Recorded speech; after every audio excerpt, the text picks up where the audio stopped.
Bonjour à tous. Alors dans cette vidéo, je voulais aborder le sujet de la liste à la proportionnelle, donc du vote à la proportionnelle suivant la règle de la plus forte moyenne. Donc le nom est barbare, mais c'est ni plus ni moins que le processus utilisé pour le vote des conseillers des Français de l'étranger. On est en mai 2021, on est en pleine période électorale, et justement je voulais parler de cet exemple-là pour expliquer comment fonctionnait le vote à la proportionnelle. Alors pour faire simple, on a 2000 votants, donc ce sont nos entrées de base. On a 4 sièges à pourvoir et 7 équipes. Chaque équipe est composée de 7 membres. Je les ai mentionnés là avec tête de liste, membres 2, 3, 4, 5 et 6. 7 membres au total. Sachez une chose, c'est que il peut y avoir plusieurs membres d'une même liste élus. Ça, on va justement pouvoir expliquer comment ça fonctionne, mais les premiers sièges sont obligatoirement attribués à la tête de liste. Donc dans notre cas ici, j'ai mis nos 7 équipes de A à G en faisant une distribution des voix. Pour commencer, on doit calculer ce qu'on appelle le quotient électoral. Donc le quotient électoral, qui est de 500 dans notre exemple, n'est ni plus ni moins que la division de 2000 divisé par 4. 2000 divisé par 4, ça fait 500.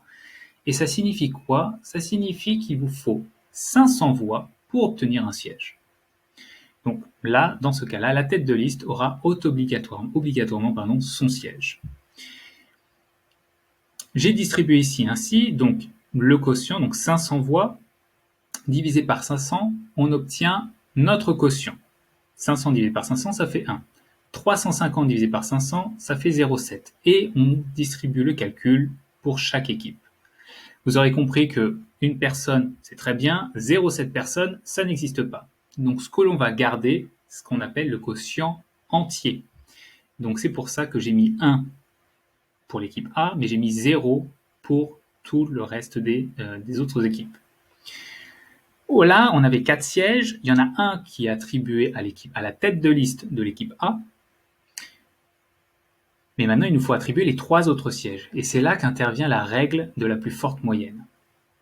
Pour calculer la moyenne, on prend le nombre de voix que l'on va diviser par 1, c'est-à-dire le quotient entier, plutôt par le quotient entier, auquel on va rajouter 1. Donc 500 divisé par 1 plus 1, donc 1 plus 1 ça fait 2, 500 divisé par 2, 250. 350 divisé par 0 plus 1, c'est-à-dire 1, 350 divisé par 1, et ainsi de suite pour le reste des équipes. Et on va regarder, en fin de compte, le plus grand nombre.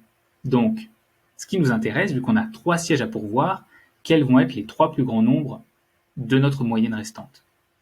Donc ici, 250, on a 350, 325 et 275 qui sont les 3 plus grands nombres auxquels on va attribuer les 3 sièges manquants.